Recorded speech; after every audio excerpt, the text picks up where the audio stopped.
Video है Warren Buffett से मेरी मुलाकात का। कैसे उनसे मिलने के बाद उन्होंने हर कदम पे, जब मैं करियर डिसाइड कर रहा था, जब मैं अपनी कंपनी शुरू करना चाहता था, जब मैं कंपनी का कल्चर, इंप्लॉइज, पॉलिसीज बनाना चाहता था, जब मैं लोगों को इन्वेस्टमेंट रिकमेंडेशंस देना चाहता था, हर कदम पे कैसे वॉरेन बफेट ने मुझे सही एडवाइस दी। वो एडवाइस मैं इस वीडियो के जरिए आप सब तक शेयर करना चाहता हूं। 2012 मैं लॉ की पढ़ाई कर रहा था और मुझे तब मिले वॉरेन बफेट। और ऐसे मिले कि मैंने लॉ छोड़ दिया, डिसाइड किया मुझे तो बनना है इन्वेस्टर। वहां से शुरुआत हुई इन्वेस्टिंग जर्नी की, फिर शुरुआत हुई फिनोलॉजी की। ये सब कुछ इसलिए हो पाया क्योंकि वॉरेन बफेट मुझे मिले सही समय में, 2012 में, जब मैं गूगल कर रहा था कि अच्छी इन्वेस्टिंग कैसे करनी है। क्योंकि 2012 में जब आप ये गूगल करते ना, तो आपको मेरे जैसे बहका देने वाले इन्फ्लुएंसर्स नहीं मिलते। तब आपको मिलते वॉरेन बफेट, जो ये इंश्योर करते कि आपका पहला कदम इस मार्केट में ना गलत दिशा में ना जाए। वहां से मैंने ये सीखा कि इंपॉर्टेंट कितना ज्यादा है किसी भी नए इन्वेस्टर का पहला कदम सही हो जाए।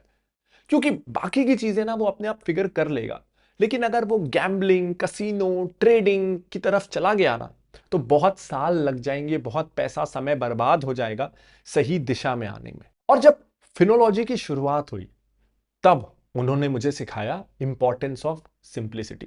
क्योंकि ये तब दुनिया के तीसरे सबसे अमीर आदमी थे और गाड़ी चलाते थे 10 साल पुरानी, घर में जिसमें रहते थे वो था 40 साल पुराना, नाश्ता करते थे मैकडॉनल्ड्स का सबसे सस्ता बर्गर।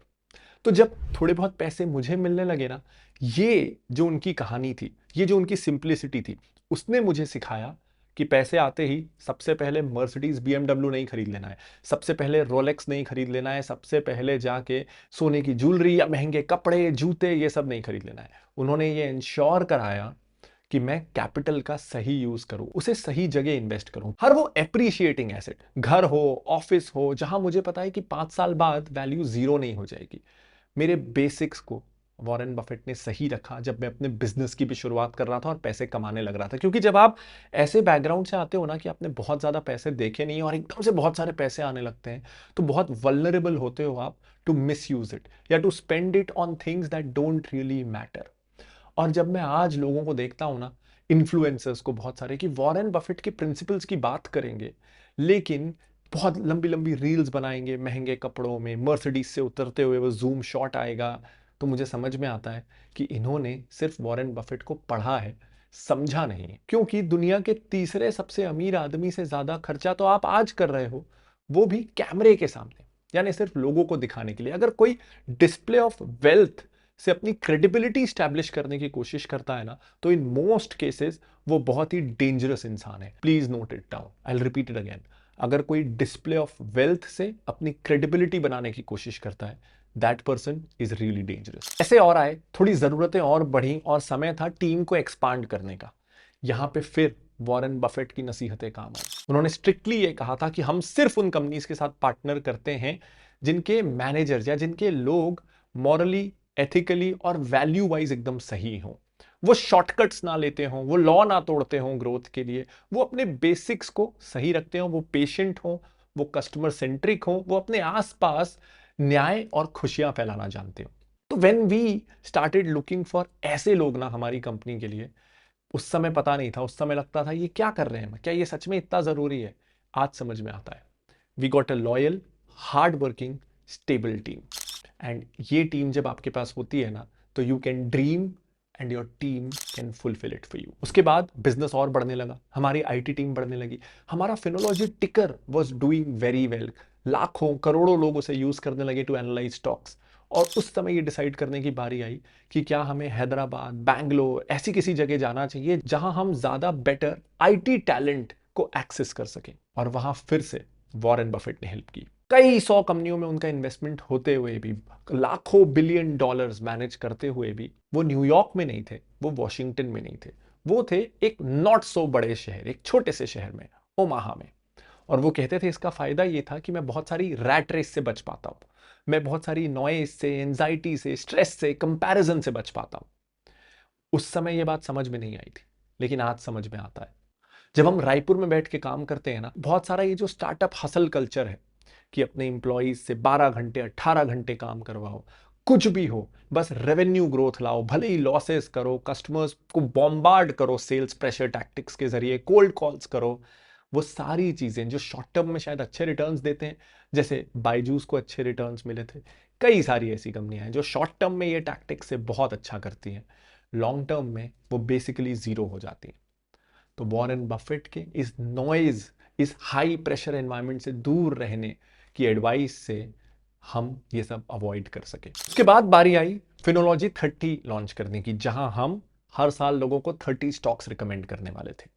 ये पिछले 6 महीने से हम चला रहे हैं, सो फार आप लोगों का रिस्पॉन्स बहुत अच्छा है। लेकिन यहां पे वॉरेन बफेट की एडवाइस सबसे ज्यादा काम आई।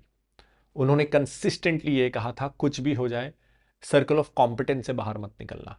भले ही आपको दुनिया की 90% कंपनी समझ में ना आती हो, वो जो 10% कंपनीज है ना, आपको आपके विनर्स वहीं से मिलेंगे। पिछले 6 महीने मार्केट्स बहुत वॉलेटाइल रहे हैं। We have done okay because we stuck to our circle of competence. कई बार ना लोग बहुत तरह तरह की कंपनियों में इन्वेस्ट करके पैसा कमा रहे होते हैं, कभी फार्मा स्टॉक्स चल रहे होते हैं, कभी बैंकिंग, कभी इंफ्रास्ट्रक्चर, लेकिन वी वर श्योर जिन कंपनियों को हम इनसाइड आउट नहीं समझेंगे, जिन कंपनियों को हम एक चार्ट पेपर में क्रेयॉन से ड्राइंग बना के लोगों को ना समझा पाए, वैसी कंपनियों में हम इन्वेस्ट नहीं करेंगे, क्योंकि वो कंपनियां हमें समझ में नहीं आती हैं। तो कोई इन्फ्लेटेड ईगो नहीं है कि पूरा मार्केट समझते हैं, नहीं समझते। हम ना 5,000 में से शायद 500 कंपनियां भी नहीं समझते, लेकिन क्यों समझनी है? चाहिए तो 30 ही ना, इनफैक्ट 30 भी बहुत ज्यादा ही है वैसे तो जब आपको 30 ही कंपनियां चाहिए, तो आपको 5,000 कंपनियां डिसेंट तरीके से समझ में आती हो। इससे ज्यादा जरूरी है कि आपको 500 कंपनियां अच्छे से समझ में आती हो, और हम उसी दिशा में बढ़ना चाहते हैं।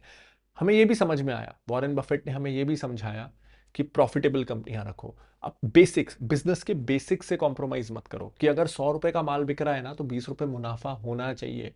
ये बिजनेस के बेसिक्स हैं।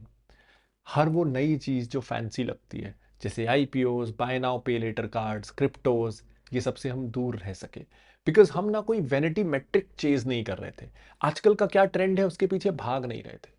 हमें एक लॉन्ग टर्म सस्टेनेबल बिजनेस बनाना था। मुझे आपसे रेवेन्यू ना आज ही नहीं चाहिए, 5 साल बाद भी मिलेगा ना तो चलेगा, 10 साल बाद भी मिलेगा ना तो चलेगा।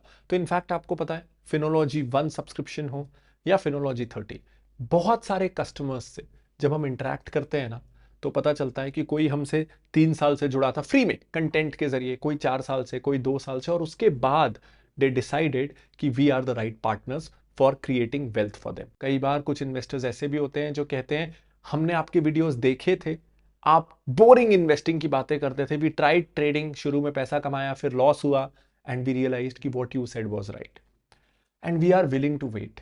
कोई जल्दी नहीं है, पूरा मार्केट हम आज ही कब्जा कर लें, ये कोई इच्छा नहीं है। आजकल ना ये बहुत चलता है, एग्रेसिव वर्ड्स यूज होते हैं, kill the market, kill competition, capture the market. Kill, capture, ये कैसे शब्द हैं?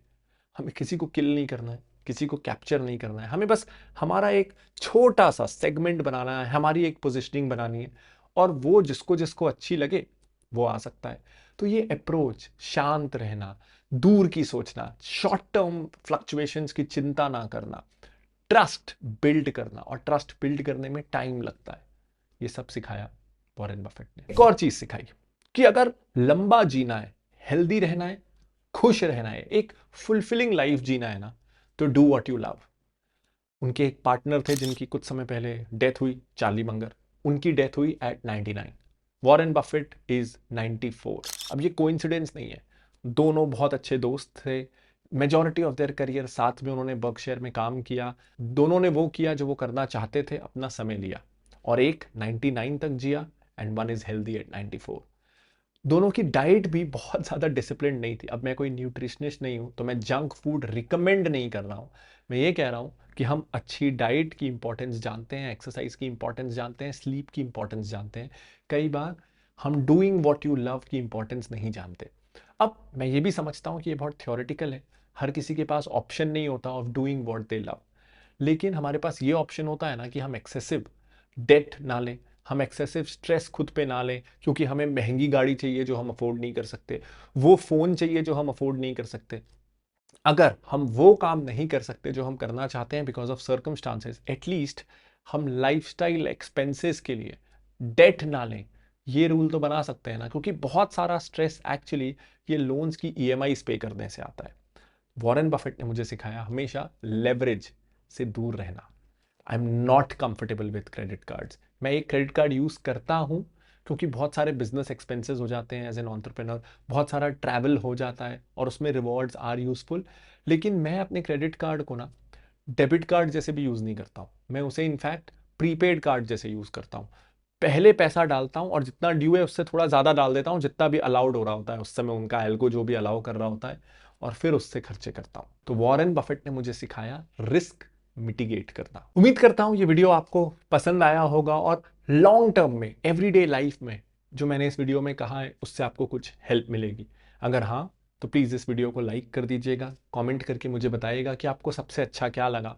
अगर आपने अभी तक इस चैनल को सब्सक्राइब नहीं किया है तो दबा दीजिए सब्सक्राइब बटन को और बेल आइकन को, जिससे यूट्यूब जब भी मैं कोई नया वीडियो पब्लिश करूंगा उसका नोटिफिकेशन आप तक भेज देगा।